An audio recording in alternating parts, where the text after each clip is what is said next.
ระประทานเหงื่อแท่นทำรงเหมือนพุทธองค์เนื้ออาจอำไพแต่ทำจุนเจือโอบเพื่อเรามองปัดป้องปวงภัยผู้น้อมดวงใจกราบไหว้วันตา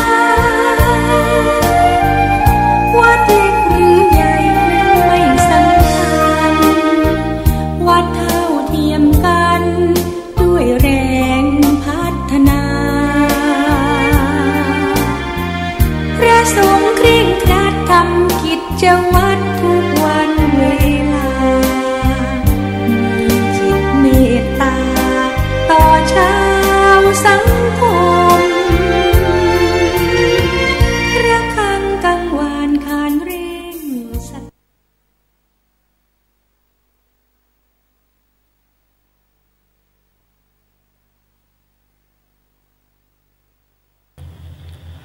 ท่านผู้ฟังรับฟังรายการพระไตรปิฎกไฟฟ้าอันนี้เราก็ยังนำพระไตรปิฎกฉบับมมร.เล่มที่24มาศึกษากันต่อซึ่งเราก็ได้ศึกษามาพระไตรปิฎกฉบับมมร.เล่ม24มาตั้งแต่ต้นก็เหลืออีกเพียงวันนี้อีกบทเดียวพระสูตรเดียวก็จะจบแต่อย่างไรก็ตามเราก็จะได้นำพระสูตรที่ศึกษาที่ผ่านมาทบทวนกันเพราะมีสาระที่น่าสนใจครับรายการพระไตรปิฎกไฟฟ้ามีเสนอการท่านผู้ฟังทุกวันพุธตั้งแต่เวลา 18:20 น.ถึง 19:00 น.ดำเนินรายการโดยกระผมบรรเอกธนัทเดชะมีอาจารย์สุรภาเดชะเป็นผู้ร่วมรายการก่อนจะถึงพระสูตรสุดท้ายเราก็จะขอนำพระสูตรที่ชื่อว่าอิสัทธสูตรซึ่งพระสูตรต่อไปนี้ก็เป็นพระสูตรที่เรียกว่าโกศลสังยุตพระเจ้าประเสนที่โกศลได้เข้าเฝ้าพระพุทธเจ้าทุกวันบางทีวันตั้ง3 ครั้งก็มี อย่างในพระสูตรที่ชื่อว่าอิสัทธสูตรนี้พระเจ้าประเสนที่โกศล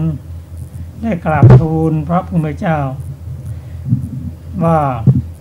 ข้าแต่พระองค์ผู้เจริญทานบุคคลควรให้ในที่ไหนหนออันนี้เป็นคำถามแรกที่พระองค์ได้ทูลถามพระพุทธเจ้าว่าข้าแต่พระองค์ผู้เจริญทานบุคคลควรให้ในที่ไหนหนอพระพุทธเจ้าตรัสว่าควรให้ในที่จิตเลื่อมใสท่านผู้ฟังที่เคารพครับทานที่จะให้ที่ไหนให้ในที่จิตเลื่อมใสจะให้ทานไหนก็ได้เมื่อจิตเราเลื่อมใสก็ให้ทานคำว่าจิตเลื่อมใสนี่คือมีศรัทธาแต่ศรัทธาตัวนี้บางทีก็ประกอบด้วยปัญญาบางทีก็ไม่ประกอบปัญญาขึ้นอยู่กับโยนิโสมนสิการะ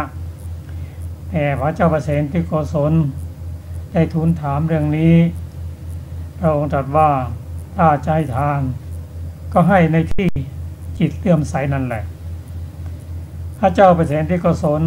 ได้กราบทูลถามว่าและทานที่ให้แล้วในที่ไหนจึงจะมีผลมากพระพุทธเจ้าได้ตรัสว่าทานให้แล้วแก่บุคคลผู้มีศีลแลมีผลมากทานที่ให้แล้วแก่ผู้ทุศีลมีผลไม่มากก็คำถามนี้พระพุทธเจ้าตรัสว่าพระเจ้าประเสนที่โกศลนั้นถามเป็น2 ตอนด้วยกัน2 ส่วนด้วยกันในข้อที่ 1นั้นทูลถามว่าทานที่ให้จะให้ที่ไหนจึง ทานที่บุคคลจะให้ควรใช้ที่ไหนหนอพระพุทธเจ้าตรัสว่า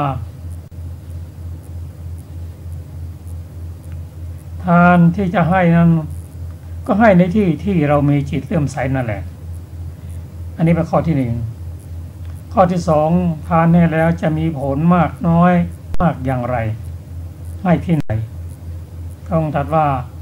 ให้แก่คนที่มีศีลมากนั่นแหละจะมีผลมากก็หมายถึงศีลสมาธิปัญญาด้วยถ้าเราจะน้อมนำมาพิจารณาจะเห็นว่าทานที่ประกอบด้วยปัญญาก็มีที่ไม่ประกอบด้วยปัญญาก็มีความจริงการให้ทานนั้นให้ที่ไหนก็มีผลเหมือนกันแต่จะมากจะน้อยนั้นขึ้นอยู่กับศีลเพราะฉะนั้นเราเลื่อมใสในที่ใดนั้นถ้าให้ทานก็ถือว่าตรงกับที่เราต้องการคือเลื่อมใสแต่ส่วนจะมีผลมากไม่มีผล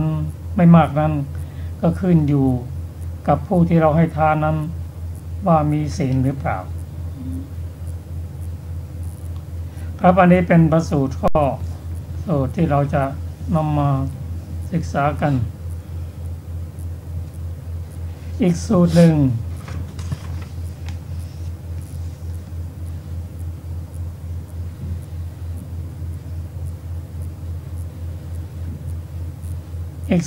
ที่ควรศึกษานั่นก็คือโลกสูตร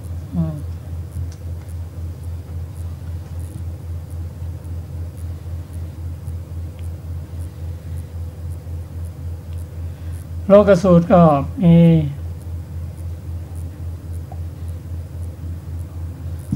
เนื้อหาสาระมากมายที่เราจะน้อมนำมาปฏิบัติพระสูตรนี้พระเจ้าประเสนที่โกศลได้กราบทูลว่าพระเจ้าค่ะทำเท่าไรหนอเมื่อเกิดขึ้นแก่โลกย่อมเกิดขึ้นไม่เป็นประโยชน์เกื้อกูลเพื่อทุกข์เพื่อความอยู่ไม่สำราญทำเท่าไรหนอหมายถึงจำนวนเกิดขึ้นแก่โลกนั้นก็คือชีวิตและร่างกายนั่นเอง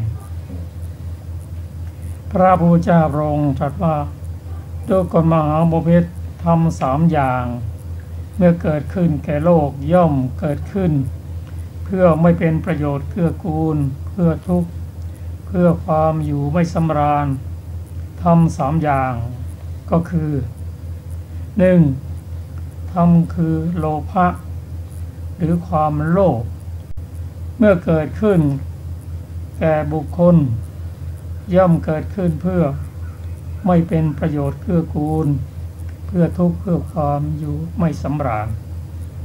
นี่พระองค์ตรัสว่าโลภะหรือความโลภนั้นถ้าเกิดแก่บุคคลใดก็จะเป็นไปเพื่อประโยชน์เกื้อกูลหรือไม่เป็นประโยชน์เกื้อกูลแต่แน่นอนก็คือความโลภนั้นไม่เป็นประโยชน์เกื้อกูลแน่แต่จะมากจะน้อยนั้นขึ้นอยู่กับ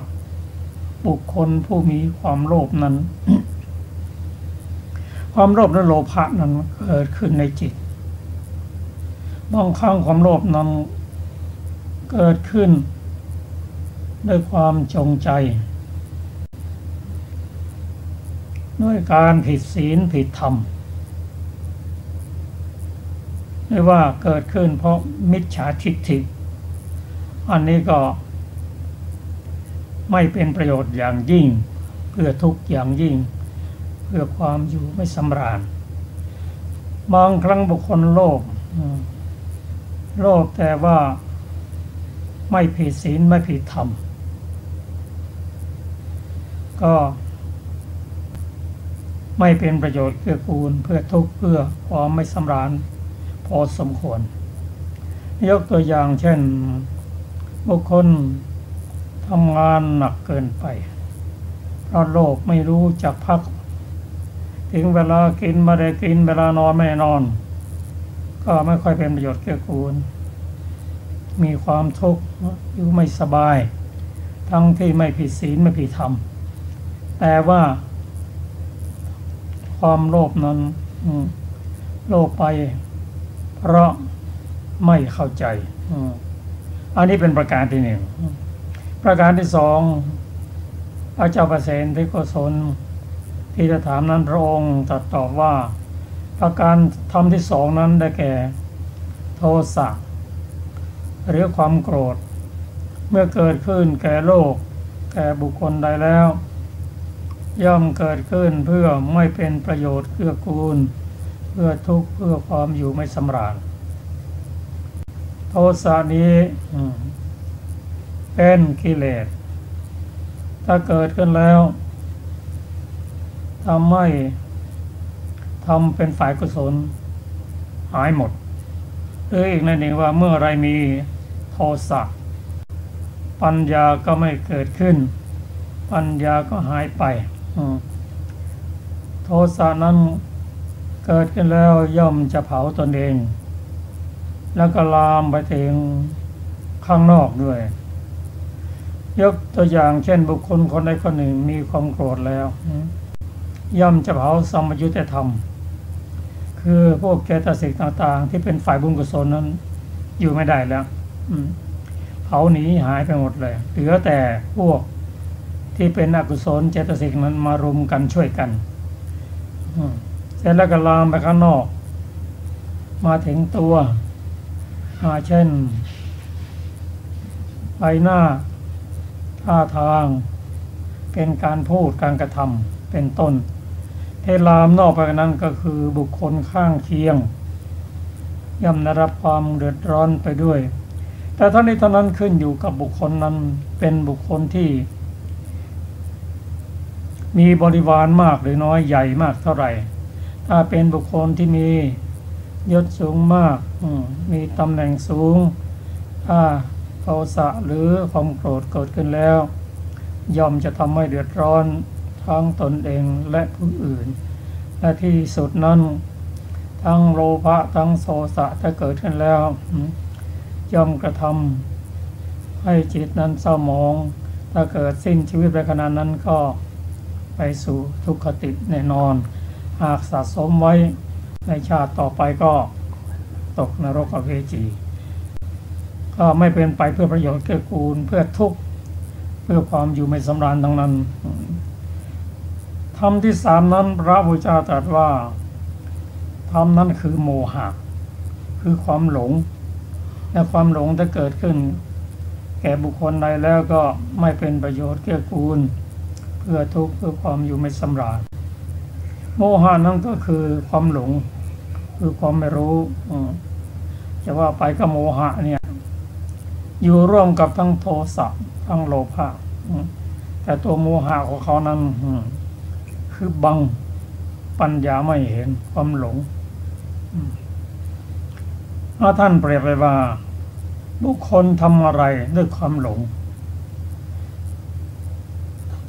ทำกรรมใดด้วยความหลงย่อมจะมีผลให้เกิดทุกข์มากเพราะความหลงความไม่เข้าใจนั้นก็ทำอยู่ซ้ำๆซากๆไม่รู้ว่าเมื่อไรถ้าเกิดปัญญาขึ้นไปเมื่อไรก็นั้นนะความหลงก็หายไปบางทีท่านเปรียบเทียบว่าคนหลงกับคนไม่หลงนั้นจับเหล็กแดงๆคนที่ไม่หลงนั้นจับเหล็กแดงๆแล้วก็พอถูกร้อนก็กระชากมือออกทันทีแล้วก็รู้แล้วไม่ต้องทำต่อไปตอนคนหลงนั้นพอจับแล้วก็ไม่รู้ก็นานหน่อยก็ทุกข์มากหน่อยหรือพูดอีกอย่างว่าคนหลงนั้นคือคนที่จะต้องทำอะไรก็ผิดอยู่ร่ำไปส่วนคนไม่หลงนั้นถึงแม้จะทำผิดก็ยังรู้ตัวว่าทำผิด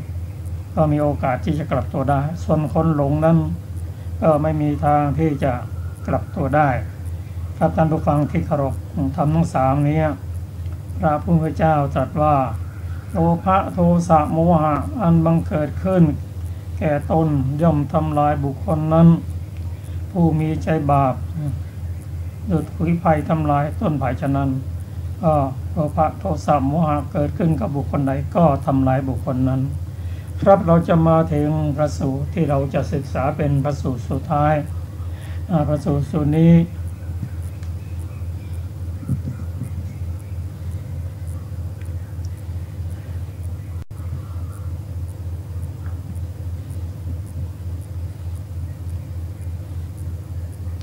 พระสูตรนี้ชื่อว่าปัพพโตปัมมสูตรมีอยู่ในพระไตรปิฎกฉบับมมร.เล่ม24หน้า522ก็เชิญอาจารย์ศิลปาได้นำพระสูตรนี้มาศึกษาสวัสดีค่ะท่านผู้ฟังทุกท่านปัพพโตปัมมสูตร สาวัตถีนิทานครั้งนั้นพระเจ้าประเสนที่โกศลได้เสด็จเข้าไปเฝ้าพระผู้มีพระภาคเจ้าในตอนกลางวันครั้นแล้วได้ทรงอภิวาทแล้วประทับอยู่หน้าที่ควรส่วนข้างหนึ่งพระผู้มีพระภาคเจ้าจึงได้ตรัสกะเท้าเธอว่าเชิญเถิดมหาบพิตรพระองค์เสด็จไปไหนมาแต่วันพระเจ้าประเสนที่โกศลข้าแต่พระองค์ผู้เจริญพระราชากษัตริย์ผู้ได้มูรธาภิเษกแล้วผู้เมาแล้วเพราะความเมาในความเป็นใหญ่ถูกความกำหนัดในกามรุมแล้วถึงแล้วซึ่งความมั่นคงในชนบทชำนะปัตภีมณฑลอันใหญ่แล้วครอบครองอยู่ย่อมมีราชกรณียะอันใดบัดนี้ข้าพระองค์ก็ขนขวายในราชกรณียะเหล่านั้นพระผู้มีพระภาคเจ้าดูก่อนมหาบพิตรพระองค์จะทรงสำคัญความข้อนั้นเป็นไฉนณที่นี้ข้าราชการของพระองค์ผู้ควรเชื่อถือมีวาจาเป็นหลักฐานพึงมาแต่ทิศตะวันออกเข้ามาเฝ้าพระองค์แล้วกราบทูลอย่างนี้ว่าข้าแต่พระมหาราชเจ้าขอพระองค์พึงทรงทราบฝ่าละอองพระบาทข้าพระเจ้ามาจากทิศตะวันออกณที่นั้นได้เห็นภูเขาใหญ่สูงเทียมเมฆกำลังกลิ้งบดปวงสัตว์มาพระเจ้าข้าสิ่งใดที่พระองค์จะพึงทรงกระทำขอได้โปรดกระทำเสียลำดับนั้นข้าราชการคนที่2ผู้ควรเชื่อถือมีวาจาเป็นหลักฐานพึงมาแต่ที่ใต้ต่อจากนั้นข้าราชการคนที่3ผู้ควรเชื่อถือมีวาจาเป็นหลักฐานพึงมาจากทิศตะวันตกต่อจากนั้นข้าราชการคนที่4ผู้ควรเชื่อถือมีวาจาเป็นหลักฐานมาจากทางทิศเหนือ เข้ามาเฝ้าพระองค์แล้วพึงกราบทูลอย่างนี้ว่าข้าแต่พระมหาราชเจ้าขอพระองค์ทรงทราบฝ่าละอองพระบาทข้าพเจ้ามาจากทิศเหนือหน้าที่นั้นได้เห็นภูเขาใหญ่สูงเทียมเมฆกำลังกลิ้งบดปวงสัตว์มาพระเจ้าข้าสิ่งใดที่พระองค์จะพึงทรงกระทำขอได้โปรดกระทำเสียเถิดดูก่อนมหาบพิตรครั้นเมื่อมหาภัยอันร้ายกาจ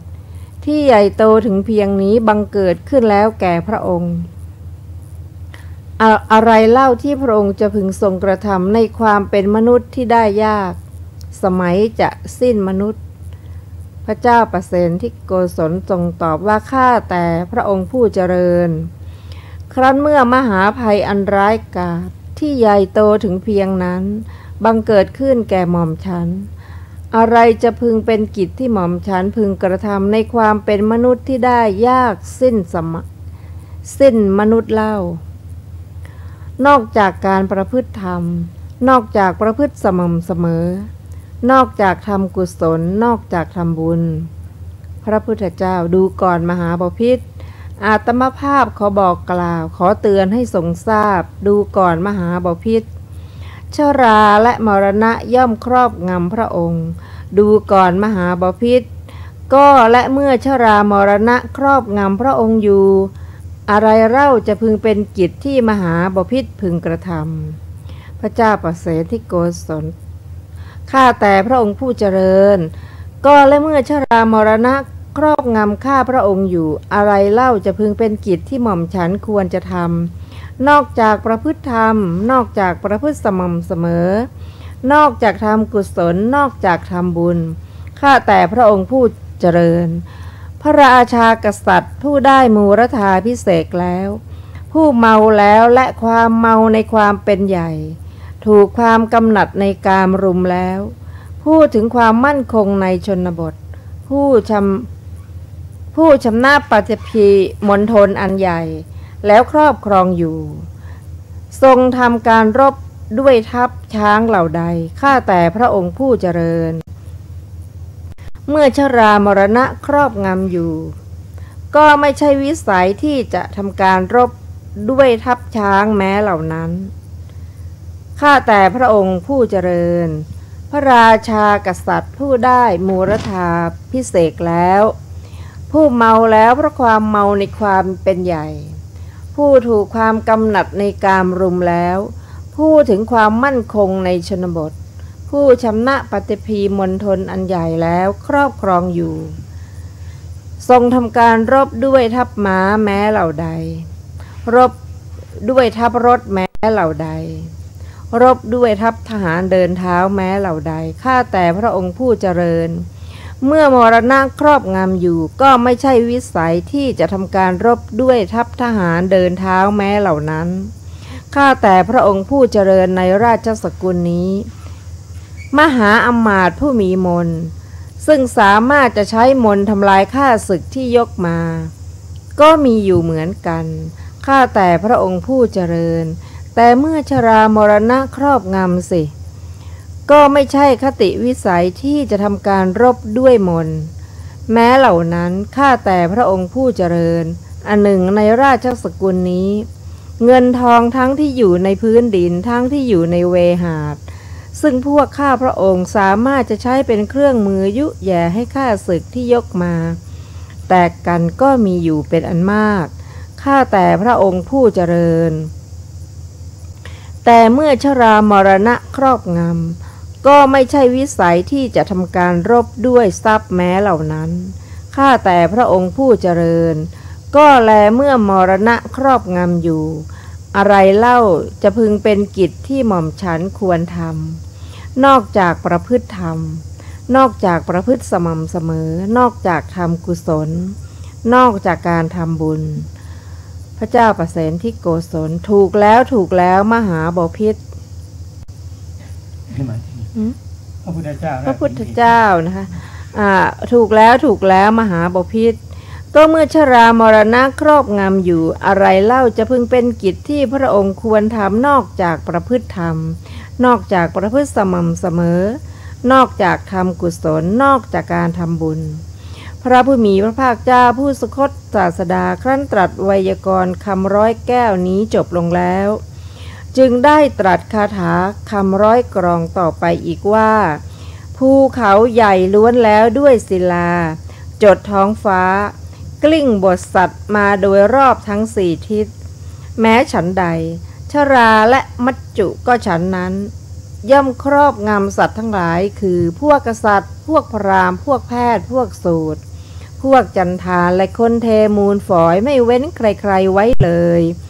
ย่อมย่ำยีเสียสิ้นณที่นั้นไม่มียุทธภูมิสำหรับพลช้าง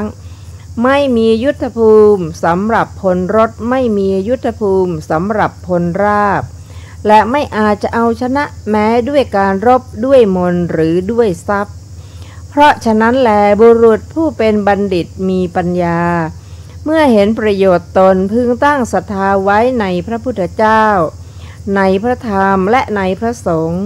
ผู้ใดมีปกติประพฤติธรรมด้วยกายด้วยวาจาหรือด้วยใจบัณฑิตทั้งหลายย่อมสรรเสริญผู้นั้นในโลกนี้นั่นเชียวผู้นั้นละโลกนี้ไปย่อมบันเทิงในสวรรค์จบปัพพโต ปัมมสูตรอัตถกถาปัพพโตปัมมสูตร พึงทราบวินิจฉัยในปัพพโตปมสูตรที่4ที่5ต่อไปบทว่ามุทาวสิตานังได้แก่ผู้อันเขารดน้ำแล้วบนพระเศียรด้วยอภิเษกเป็นกษัตริย์ชื่อว่าผู้อันเขาทำการอภิเษกแล้วบทว่ากามะเคทะปริยุทธีตานังแปลว่าผู้อันความกำหนัดในกาม ทั้งหลายกลุ่มรุมคือครอบงำแล้วบทว่าชนะปะ ทะถาวริยะ วริยปัตตานังแปลว่า พูดถึงความมั่นคงในชนบทบทว่าราชกรณียานิแปลว่าการงานของพระราชาคือกิจที่พระราชาพึงทรงกระทำบทว่าเตสวาหังตัดเป็นเตสุอหังบทว่าอุสุกังอาปันโนแปลว่าถึงความขวนขวายนายได้ยินว่าพระราชานั้นเข้าเฝ้าพระผู้มีพระภาคเจ้าวันละ3 ครั้งเสด็จไประหว่างนั้นก็หลายครั้งเมื่อเท้าเธอเสด็จไปเป็นประจำหมู่ทหารก็มากบ้างน้อยบ้างต่อมาวันหนึ่งโจร500คิดกันว่าพระราชาองค์เนี่ยเสด็จไปเฝ้าพระสมณโคดมโดยหมู่พลจำนวนน้อยในเวลาไม่สมควรจำเราจักดักระหว่างทางยึดสมบัติโจรเหล่านั้นก็พากันไปซุ่มซ่อนอยู่ในป่าอันธวันก็ธรรมดาพระราชาทั้งหลายย่อมเป็นผู้มีบุญญาธิการมากครั้งนั้นบุรุษผู้หนึ่งออกไปจากกลุ่มโจรเหล่านั้นนั่นแหละกราบทูลแด่พระราชาพระราชาก็พาหมู่ทหารจำนวนมากไปล้อมป่าอันธวันจับโจรเหล่านั้นได้หมดโปรดให้ปักหลาไว้ใกล้2 ข้างทางตั้งแต่อันธวันจนถึงประตูพระนครให้เหล่าโจรหวาดเสียวที่หลาวทั้งหลายโดยประการที่เหล่าโจรได้แต่เอาตาจดจ้องมองตากันและกันพระราชาทรงหมายถึงเรื่องนี้จึงได้ตรัสอย่างนั้นครั้งนั้นพระศาสดาทรงพระดำริว่าถ้าเราจะกล่าวว่าถวายพระพรเมื่อพระสัมมาสัมพุทธเจ้าเช่นเราอยู่ณวิหารใกล้ๆกรรมอันทารุณที่มหาบพิตรทรงทำแล้วไม่สมควรมหาบพิตรก็ทรงทำเสียแล้วดังนั้นเมื่อเป็นดังนี้พระราชาพระองค์นี้ก็จะทรงเก้อเขินไม่อาจเหนี่ยวรั้งพระทัยได้เมื่อเรากำลังกล่าวธรรมโดยปริยายก็จะทรงกำหนดไม่ได้เมื่อทรงเริ่มพระธรรมเทศนาจึงตรัสว่าตังกิงมัญญสิเป็นดังนี้เป็นต้นบรรดาบทเหล่านั้นบทว่าสัทธายิโกความว่าผู้ที่ท่านพึงเชื่อฟังคำว่าปัจจยิโกเป็นไวยพจน์ของคำว่าสัทธายิโกนั้นนั่นแหละอธิบายว่าผู้ที่ท่านพึงเชื่อถือคำบทว่าอภัสมังได้แก่เสมออากาศบทว่านิโปเถนโตอาคัจติความว่าภูเขาใหญ่สูงเทียมเมฆกลิ้งมาตั้งแต่พื้นแผ่นดินจดอากะนิทพรหมโลกบทสัตว์ทั้งสิ้นทำให้แหลกละเอียดเหมือนผงงาบทว่าอัญญตระธรรมจริยายะความว่าเว้นธรรมจริยาการประพฤติธรรมเสียก็ไม่มีกรรมอย่างอื่นที่ควรทำการประพฤติธรรมกล่าวคือกุศลบท10เท่านั้นควรทำพระเจ้าข้าบทว่าสมมาจริยาเป็นต้นเป็นไวยพจน์ของคำว่าธรรมจริยานั้นนั่นแหละบทว่าอาโรเจมิแปลว่าบอกบทว่าปฏิเวทยามิได้แก่ให้รู้บทว่าอธิวัตติได้แก่ท่วมทับบทว่าหัตถิยุทธานิได้แก่กิจที่ควรขึ้นช้างที่ประดับศีรษะด้วยข่ายทองเช่นช้างนาลาคิรีแล้วรบบทว่าคติได้แก่ความสำเร็จบทว่าวิสโยได้แก่โอกาสหรือสมรรถภาพจริงอยู่ใครๆก็ไม่อาจต่อต้านชรามรณะด้วยทัพเหล่านั้นได้บทว่ามันติโนมหามัตตาได้แก่มหาอมาตย์เช่น มโหสถบัณฑิตและวิทุรบัณฑิตผู้พรั่งพร้อมด้วยปัญญาบทว่าภูมิคตังได้แก่เงินทองที่เขาบรรจุหม้อเหล็กใหญ่วางไว้บนดินบทว่าเวหาสัตถังได้แก่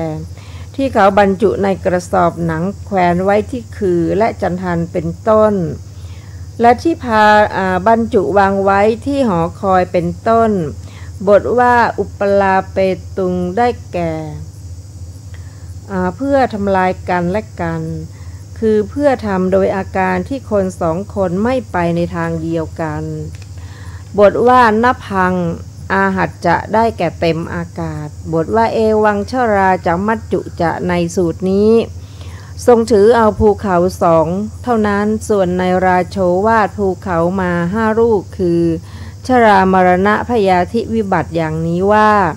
ชรามาถึงแล้วก็ปล้นวัยหนุ่มสาวเสียสั้นบทว่าตัสมาได้แก่ก็เพราะเหตุที่ใครๆก็ไม่สามารถเอาชนะชรามรณะได้ด้วยการต่อยุทธด้วยทัพช้างเป็นต้นฉะนั้นบทว่าสัตทางนิเวสเยได้แก่พึงดำรงพึงตั้งไว้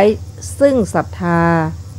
จบอัตถกถาปัพพโตปมสูตรที่5ท่านฟังที่เคารพครับพระสูตรที่ชื่อว่าปัพพโตปมสูตรนั้นเกิดขึ้นที่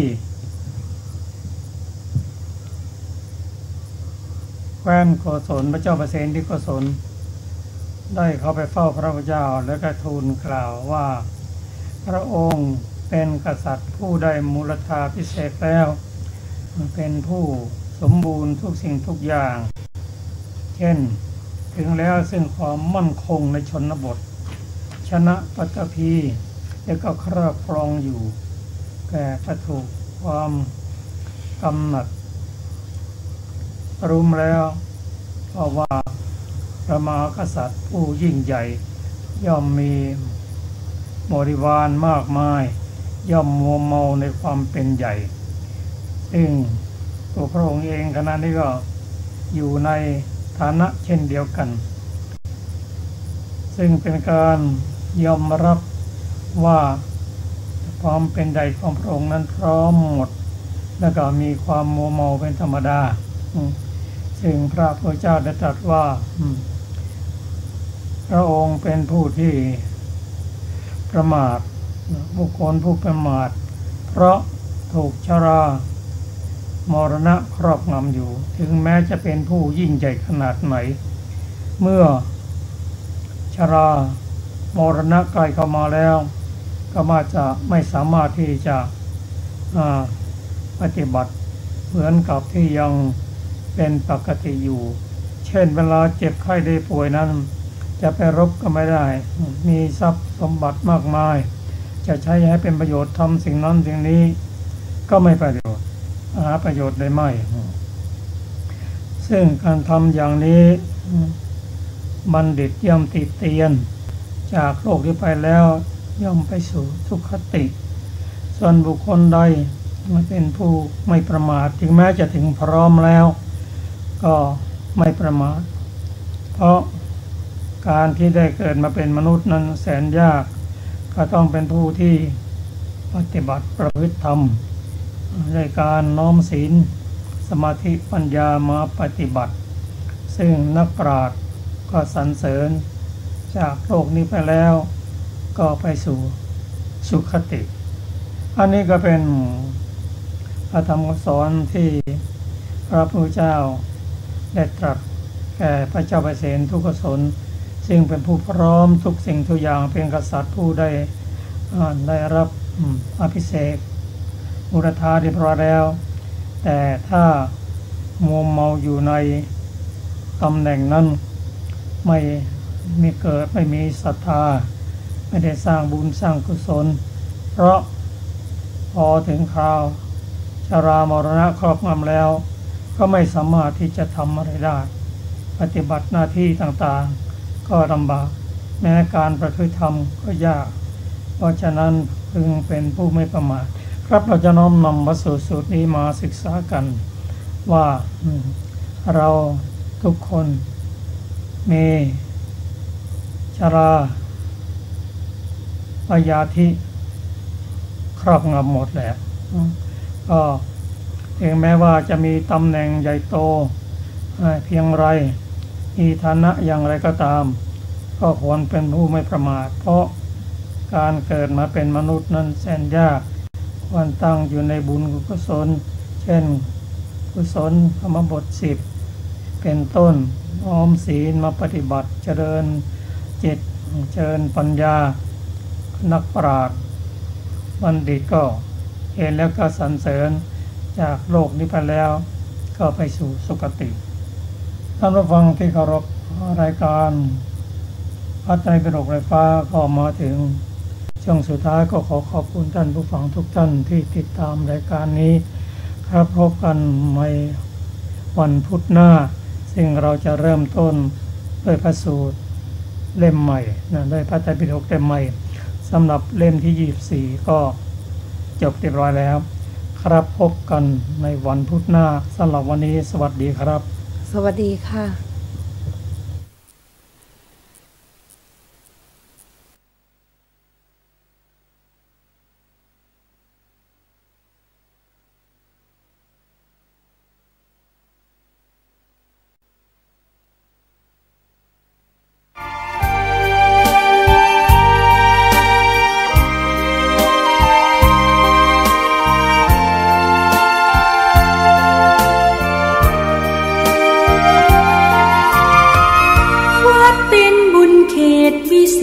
สถานเหมือนทิพย์วิมานของหมู่ประชาสะอาดรื่นรมด้วยร่มเงาไม้ได้ร่วมศรัทธา